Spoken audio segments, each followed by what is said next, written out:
মধ্যরাতে সাংবাদিকের বাসায় সন্ত্রাসীদের হামলা, আসামি ধরতে গিয়ে সন্ত্রাসীদের সাথে বিরিয়ানি খেলেন এসআই মাসুদ। সাভার আশুলিয়ার থেকে সোহেল রানার তথ্যচিত্র। আশুলিয়ায় তথ্য জানতে চাওয়ায় এবং সংবাদ প্রকাশের জেরে রফিক নামের এক ভিডিও জার্নালিস্টের উপর সন্ত্রাসী হামলার ঘটনা ঘটেছে। হামলার ঘটনায় আশুলিয়া থানায় লিখিত অভিযোগ করার পর পুনরায় হামলার শিকার হয়েছে ভুক্তভোগী ভিডিও জার্নালিস্ট রফিক। সাভার আশুলিয়ার নরসিংহপুর হামিম গ্রুপের ২ নং গেট এলাকায় এই ঘটনা ঘটে। বুধবার আনুমানিক রাত ১০টার দিকে হামিমের ২ নং গেট সংলগ্ন চায়ের দোকানদার হোসেন আলীর পুত্র সন্ত্রাসী সবুজ দৈনিক স্বাধীন সংবাদের ক্যামেরা পার্সনের দায়িত্বে থাকা রফিককে সংবাদ দেয় তাদের মার্কেটের সিকিউরিটি গার্ড আমিনুল ইসলামের নাবালিকা মেয়ের বিয়ে হচ্ছে, যার বয়স ১২ থেকে ১৩ বছর, এবং তাকে দ্রুত ঘটনাস্থলে আসতে বলে, সেই সাথে অন্য সাংবাদিকদের খবর দিতে বলে। পরবর্তীতে সন্ত্রাসী সবুজ রফিককে তার বাইকে করে সিকিউরিটি গার্ড আমিনুলের বাসায় নিয়ে যায় এবং খবর পেয়ে আরও কয়েকজন সংবাদকর্মী সেখানে চলে আসেন। ঘটনাস্থলে যাওয়ার পর দেখা যায় আমিনুল তার নাবালিকা মেয়ের বিয়ে দিয়ে দিচ্ছে। আশুলিয়ার হাউজিং মার্কেটের কাজী আওয়াল সেই বিয়ে পড়াচ্ছেন। তথ্য আছে এই কাজী আওয়াল অর্থের বিনিময়ে প্রতিনিয়ত এরকমের অবৈধ বিয়ে পড়িয়ে থাকেন। জানা গেছে চেতনা মাল্টিপারপাস নামের একটি প্রতিষ্ঠানের সাথে জড়িত থেকে গ্রাহকদের লাখ লাখ টাকা আত্মসাৎ করে এলাকার বিভিন্ন স্থানে প্লট ও বাড়ির মালিক এই প্রতারক কাজী আওয়াল। সংবাদকর্মীরা কাজীকে নাবালিকার বিয়ের ব্যাপারে প্রশ্ন করলে কাজী একটি জন্মসনদ দেখিয়ে বলে মেয়ের বয়স 18 হয়েছে, এই জন্য আমি বিয়ে পড়িয়েছি। আপনি জন্মসনদটি অনলাইনে চেক করেছেন কিনা? এই পোস্টের জবাবে কাজী কোনো উত্তর দিতে না পারলে উপস্থিত সংবাদকর্মীরা জন্ম সনদের সত্যতা যাচাই করতে গিয়ে দেখা যায় জন্ম সনদটি ভুয়া। জন্ম সনদের বিষয়ে অনুসন্ধান করলে পার্শ্ববর্তী একটি ফটোকপির দোকানের ভয়াবহ জালিয়াতির তথ্য সামনে চলে আসে। সেই দোকানের মালিক বিভিন্ন সময়ে নাবালিকার বিয়ের জন্য এই ধরনের ভুয়া জন্মসনদ তৈরি করে দেয় বলে জানা যায়। আপনি জন্মসনদ যাচাই না করে 12 বছরের একটি মেয়ের বিয়ে কিভাবে পড়ালেন? এই প্রশ্নের সম্মুখীন হয়ে কাজী তখন বিয়ের কথা অস্বীকার করে এবং তার বই তার ব্যাগের মধ্যে ঢুকিয়ে ফেলে, এরপর সেখান থেকে পালিয়ে যায়।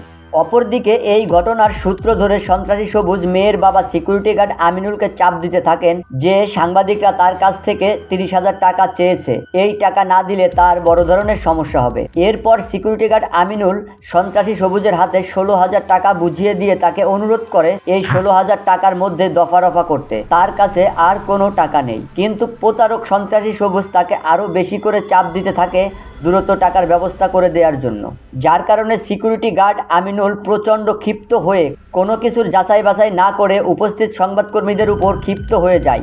সে ওই সময় ভিডিও জার্নালিস্ট রফিকের সাথে খারাপ আচরণ করে এবং অকথ্য ভাষায় গালিগালাজ শুরু করে। এরপর আমিনুলের কাছ থেকে চাঁদা চাওয়ার বিষয়টি ভিডিও জার্নালিস্ট রফিক সহ অন্য সংবাদকর্মীরা জানতে পারলে তারা সবুজকে প্রশ্ন করে, আপনি আমাদেরকে তথ্য দিয়ে ডেকে নিয়ে আসলেন, আবার আপনি আমাদের নাম ভাঙিয়ে সিকিউরিটি গার্ডকে ভয় ভীতি দেখিয়ে টাকা চাচ্ছেন, অথচ আমরা জানিই না আপনি এই কাজ কেন করলেন। এতে হঠাৎ করে ক্ষিপ্ত হয়ে যায় সবুজ। সে গায়ে হাত উঠায়, তার ক্যামেরা ভাঙচুর করে এবং অকথ্য ভাষায় গালিগালাজ শুরু করে। তাকে হত্যার হুমকি দিয়ে সেই ঘটনাস্থল থেকে চলে যায়। এর পরদিন সকাল 10টার দিকে সন্ত্রাসী সবুজ পুনরায় রফিককে ফোন করে অকথ্য ভাষায় গালিগালাজ করে এবং তাকে মেরে ফেলার হুমকি দেয়। উক্ত ঘটনায় ভিডিও জার্নালিস্ট রফিক আশুলিয়া থানায় উপস্থিত হয়ে একটি লিখিত অভিযোগ দায়ের করেন। উক্ত অভিযোগের দায়িত্ব আশুলিয়া থানার উপপরিদর্শক মাসুদ 2কে দেয়া হয়। অভিযোগের বিষয়ে আইনি সহায়তার জন্য এসআই মাসুদের সাথে যোগাযোগ করা হলে মাসুদ ঢাকায় আছে বলে জানান। তিনি রাত 8টার সময় ডিউটিতে জয়েন করবেন এবং ওই সময়ে তার অভিযোগের তদন্তে যাবেন বলেও জানান। এরপর যখন রাত 8টা বেজে যায় তখন ভুক্তভোগী রফিক তার অভিযোগের আইওএসআই মাসুদকে ফোন করলে মাসুদ তাকে জানায়, আমরা 9টার দিকে আসতেছি, অপেক্ষা করেন। এরপর রাত 9টা পার হয়ে যাওয়ার পরও যখন এসআই মাসুদ ঘটনাস্থলে আসেনি তখন তাকে আবারও ফোন করে জানতে চাওয়া হয়, ভাইয়া আপনি কখন আসবেন? এইভাবে দফায় দফায় কয়েকবার সময় দিয়ে এসআই মাসুদ ঘটনাস্থলে আসেনি। আর প্রতিবার এসআই মাসুদের দেওয়া সময়ের কারণেই সংবাদকর্মীরা তাকে ফোন দিচ্ছিল। তার ফোনে বারবার ফোন দেওয়ার কারণে সেই সংবাদকর্মীদের উপর ক্ষিপ্ত হয়ে যায় এবং তাদের সাথে খারাপ আচরণ শুরু করে। এরপর রাত আনুমানিক 10টার দিকে এসআই মাসুদ আশুলিয়ার নরসিংহপুর এলাকায় উপস্থিত হয়ে সংবাদকর্মীদের সাথে কথা বলেন। তিনি বলেন, আপনারা অপেক্ষা করেন, আমি 10 মিনিটের মধ্যে আসতেছি। এই কথা বলে সে অন্য আরেকটি অভিযোগের তদন্তে চলে যায়। এরপর থেকে এসআই মাসুদ সংবাদকর্মীদের ফোন রিসিভ করা বন্ধ করে দেয়। অপেক্ষা করতে করতে যখন রাত 12টা বেজে যায় তখন সবাই যার যার বাসায় চলে যায়। রাত আনুমানিক 1টার দিকে ভিডিও জার্নালিস্ট রফিক যখন তার পরিবার নিয়ে তার ভাড়া বাসার কক্ষে ঘুমাচ্ছিল তখনই মাঝরাতে হঠাৎ করে দরজায় ধাক্কা দেওয়ার বিকট শব্দে ঘুম ভেঙে যায় রফিক ও তার স্ত্রী। দীর্ঘ সময় ধাক্কাধাক্কি আর চিল্লাচিল্লির কারণে রফিক দরজা খুলে দেয়। দরজা খোলার সাথে সাথেই রফিকের উপর অতর্কিত হামলা চালায় সন্ত্রাসী সবুজ ও তার বাহিনী।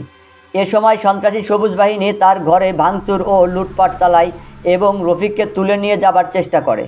এই সংবাদ পেয়ে সাংবাদিক বাবু এসআই মাসুদকে ফোন করে। আবার এসআই মাসুদ ফোন রিসিভ করেন। এসআই মাসুদকে অপহরণের বিষয়টি জানানো হলে তিনি খুব অল্প সময়ের মধ্যে ঘটনাস্থলে উপস্থিত হয়ে যায়। প্রশ্ন থেকে যায়, এসআই মাসুদ কি তাহলে ঘটনাস্থলের আশেপাশেই ছিল? কেনই বা এসআই মাসুদ ঘন্টার পর ঘন্টা তালবাহানা করে রফিকের অভিযোগের তদন্তে যায়নি? কেনই বা 10 মিনিটের কথা বলে রাত 12টা বেজে গেলেও এসআই মাসুদ কারো ফোন রিসিভ করেননি? আর কেনই বা রফিকের উপর পুনরায় হামলার অবস্থা গুরুতর শুনে সেখানে পৌঁছাতে এসআই মাসুদের দেরি হলো না? ঘটনাস্থলে পৌঁছানোর পর এসআই মাসুদ সন্ত্রাসী সবুজ ও তার বাহিনীকে সেখানে উপস্থিত অবস্থায় দেখতে পায়। পুলিশের সামনেই চলতে থাকে হুমকি ধামকি। ভিডিও জার্নালিস্ট রফিক অসহায়ের মতো যখন পুলিশের কাছে সাহায্য চাচ্ছিল তখন পুলিশ রফিককে সবুজের সাথে বিষয়টি আপোষ করে নেওয়ার জন্য চাপ সৃষ্টি করে। ওই সময় এসআই মাসুদ বলেন, আগামীকাল সবাইকে থানায় ডাকবো, নিজেদের মধ্যে আপোষ করে নিয়েন। রফিক তখন এসআই মাসুদকে জানায়, আমি হামলার শিকার হয়ে থানায় অভিযোগ করেছিলাম। আপনি ঘন্টার পর ঘন্টা ধরে আমাদেরকে ঘুরাইলেন, এখানে আসলেন না, তখন তো আপোষ করার কথা বললেন না। মাঝরাতে আমার ঘরে ঢুকে আমার উপর হামলা করেছে সন্ত্রাসীরা এবং ঘটনাস্থলে আপনি উপস্থিত আছেন। আপনার সামনে সন্ত্রাসীরা উপস্থিত আছে, আপনি তাদেরকে গ্রেপ্তার না করে উল্টো তাদের সাথে খোশ গল্প করছেন, আবার আমাকে আপোষের জন্য চাপ দিচ্ছেন। এই কথা বলার কারণে রফিককে ধমক দিয়ে চুপ থাকতে বলেন এসআই মাসুদ। এরপর ঘটনাস্থলে অন্য সাংবাদিকরা চলে আসতেছে এটা জানতে পেরে ঘটনাস্থল থেকে সন্ত্রাসী সবুজকে সরে যেতে বলেন এসআই মাসুদ। শফিক সাগর, আজকের দুর্নীতি।